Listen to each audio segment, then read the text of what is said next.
사랑하는 성도 여러분, 오늘 하루도 주님의 은혜 안에서 평안하셨습니까? 잠시 모든 것을 내려놓고 우리 영혼의 갈급함을 채워주시는 하나님의 말씀에 귀 기울이는 고요한 시간을 함께 갖기를 원합니다. 오늘 나누는 이 말씀이 여러분의 삶의 깊은 위로와 새로운 힘이 되기를 간절히 기도합니다. 그리고 이 은혜로운 말씀을 주변에 나누고 채널을 구독해 주시는 것을 통해 더 많은 영혼이 주님의 살아있는 사랑을 느끼게 되기를 소망합니다. 여러분의 작은 나눔이 누군가에게는 가장 필요한 순간에 들려오는 하나님의 음성이 될 수 있습니다. 오늘 우리는 시편 121편을 통해 우리의 도움은 어디로부터 오는가라는 우리 인생의 근원적인 질문에 대한 답을 함께 찾아보고자 합니다. 제가 먼저 시편 121편 말씀을 봉독하겠습니다. 내가 산을 향하여 눈을 들리라. 나의 도움이 어디서 올까? 나의 도움은 천지를 지으신 여호와에게서로다. 여호와께서 너를 실족하지 아니하게 하시며 너를 지키시는 이가 졸지 아니하시리로다. 이스라엘을 지키시는 이는 졸지도 아니하시고 주무시지도 아니하시리로다. 여호와는 너를 지키시는 이시라. 여호와께서 내 오른쪽에서 내 그늘이 되시나니 낮의 해가 너를 상하게 하지 아니하며 밤의 달도 너를 해치지 아니하리로다. 여호와께서 너를 지켜 모든 환난을 면하게 하시며 또 내 영혼을 지키시리로다. 여호와께서 너의 출입을 지금부터 영원까지 지키시리로다. 아멘. 자비로우신 하나님 아버지, 저희가 성경을 펼쳤사오니 성령께서 이 진리의 말씀들을 우리의 마음과 생각 깊은 곳에 새겨주시옵소서. 앞으로 다가올 날들을 믿음으로 기대하며 오늘 하루 허락하신 주님의 축복에 감사드립니다. 우리 주 예수 그리스도의 이름으로 기도합니다. 아멘. 이 시편은 성전에 올라가는 노래라는 표제가 붙은 시들 중 하나입니다. 고대 이스라엘 백성들이 절기 때마다 예루살렘 성전을 향해 순례의 길을 떠나며 불렀던 노래이지요. 히브리어로는 알리야라고 하는데 이는 올라감을 의미합니다. 예루살렘이 지리적으로 높은 곳에 있었기 때문입니다. 우리는 보통 시편 기자가 예루살렘으로 향하는 순례자의 무리 속에서 이 노래를 썼을 것이라고 생각합니다. 저 멀리 보이는 예루살렘의 언덕들을 바라보며 하나님의 도성을 향한 기쁨과 기대로 가득 차서 말입니다. 충분히 가능한 이야기입니다. 하지만 8절의 마지막 구절, 너의 출입을 지금부터 영원까지 지키시리로다 라는 표현을 보면 또 다른 그림이 그려집니다. 나감과 들어옴, 들어옴과 나감. 어쩌면 이 시의 화자는 성전에서의 예배를 모두 마치고 이제 다시 자신의 일상으로 돌아가는 순례자일지도 모릅니다. 그의 등 뒤에는 안전과 평안의 상징인 예루살렘 성전이 있습니다. 그리고 그의 눈앞에는 이제부터 혼자 걸어가야 할 험준한 언덕과 산들이 펼쳐져 있습니다. 그는 그 산들을 바라보며 스스로에게 질문을 던집니다. 나의 도움이 어디서 올까? 그가 산을 바라보며 왜 이런 질문을 했을까요? 아마 두 가지 의미가 있었을 겁니다. 첫째로, 산은 견고함과 영원함, 그리고 안전의 상징일 수 있습니다. 한국인들에게 산이라는 존재가 그러하듯 산은 든든한 안식처이자 피난처가 되기도 합니다. 시편 기자는 저 영원히 서 있는 산처럼 나를 지켜줄 도움이 어디에 있는가 하고 물었을 수 있습니다. 하지만 동시에 산은 예측할 수 없는 위험이 도사리는 위협의 장소이기도 합니다. 예수님께서 말씀하신 선한 사마리아인의 비유를 기억하십니까? 한 사람이 예루살렘에서 여리고로 내려가다가 강도를 만나 모든 것을 빼앗기고 거의 죽게 되었습니다. 바로 그 여정이 이런 험한 산길을 지나는 길이었습니다. 도적들이 숨어 있고 맹수들이 출몰하는 위험한 곳, 시편 기자는 이제 곧 마주해야 할 그 위험 앞에서 두려움을 느끼며 물었을지도 모릅니다. 이 모든 위협 속에서 나의 도움이 과연 어디서 온단 말인가? 이 질문은 단지 고대 순례자만의 질문이 아닙니다. 바로 오늘을 살아가는 우리 모두의 질문입니다. 우리는 매일 삶이라는 광야에서 수많은 산들을 마주합니다. 때로는 희망의 산을 바라보기도 하지만 때로는 절망과 위협의 산 앞에서 어디서부터 도움을 구해야 할지 막막할 때가 많습니다. 바로 지난 한 주 여러분은 어떤 산을 바라보며 이 질문을 던지셨습니까? 우리 모두는 도움이 필요한 존재이며 때로는 우리가 인지하는 것보다 훨씬 더 큰 도움이 필요한 연약한 존재들입니다. 우리가 역경의 바람을 맞을 때 우리는 종종 엉뚱한 곳에서 도움을 찾으려는 유혹에 빠집니다. 결코 우리에게 참된 해답을 줄 수 없는 사람이나 물질적인 것들에서 이안을 찾으려 헤매기도 합니다.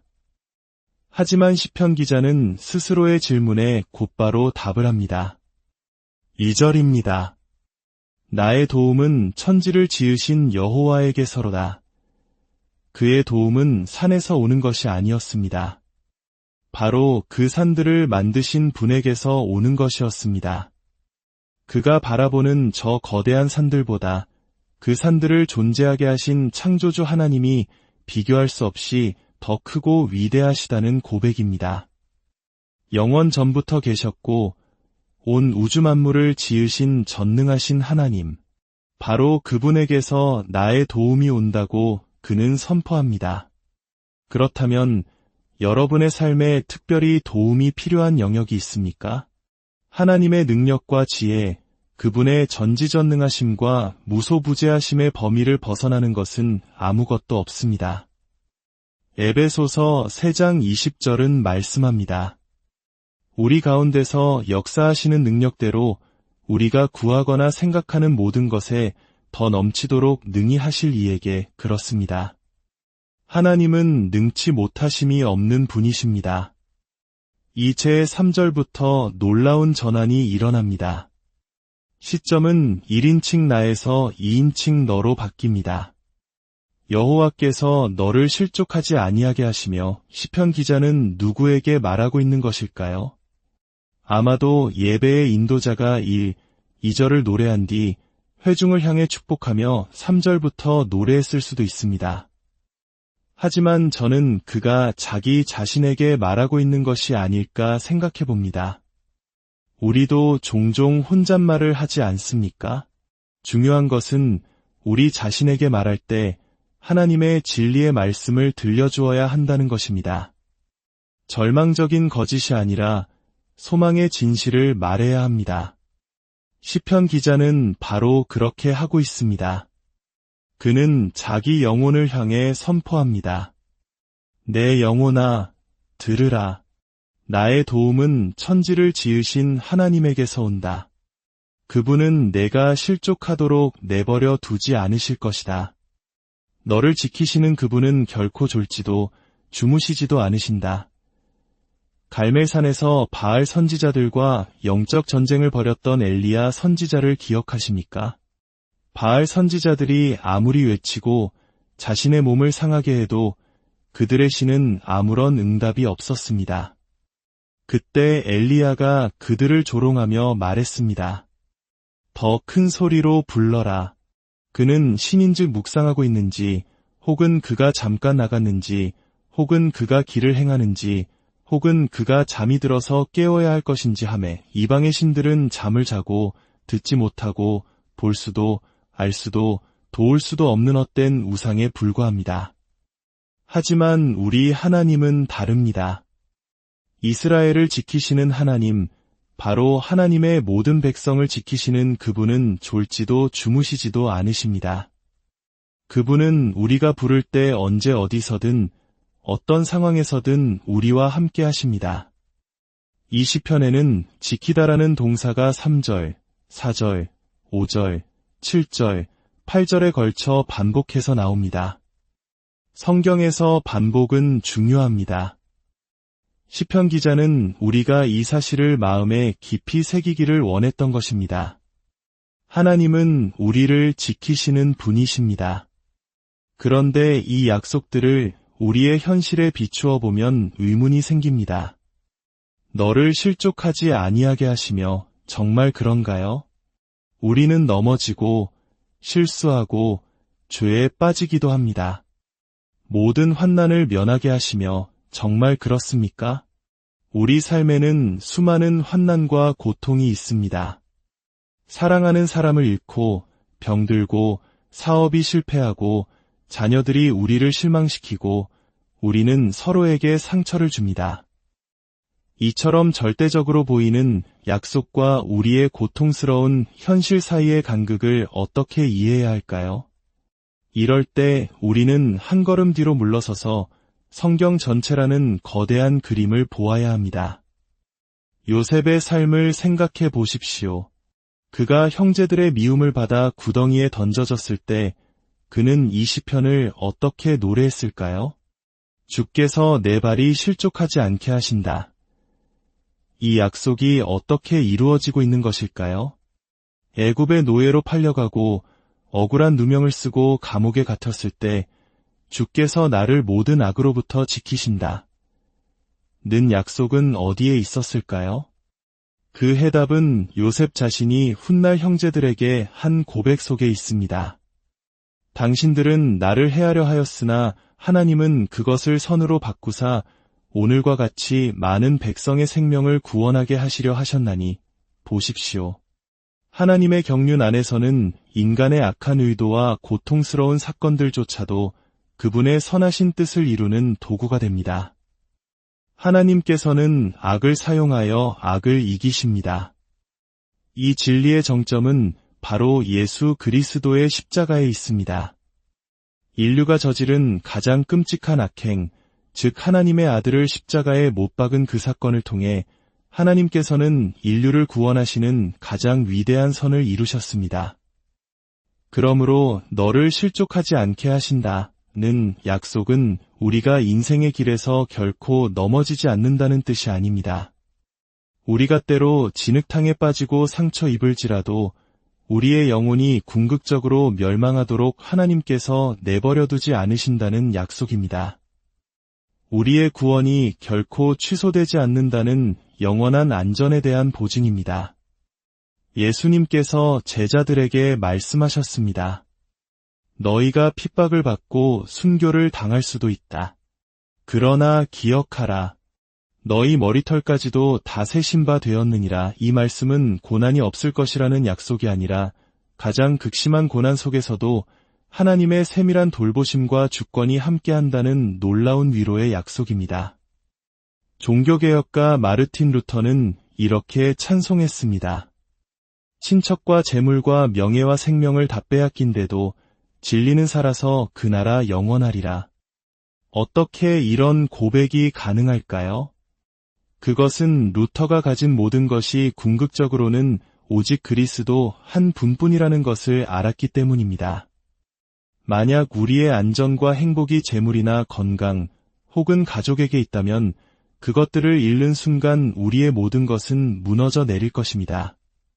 하지만 우리의 참된 소망과 안전이 오직 그리스도 안에 있다면 세상의 모든 것을 잃는다 해도 우리는 가장 소중한 것을 잃지 않은 것입니다.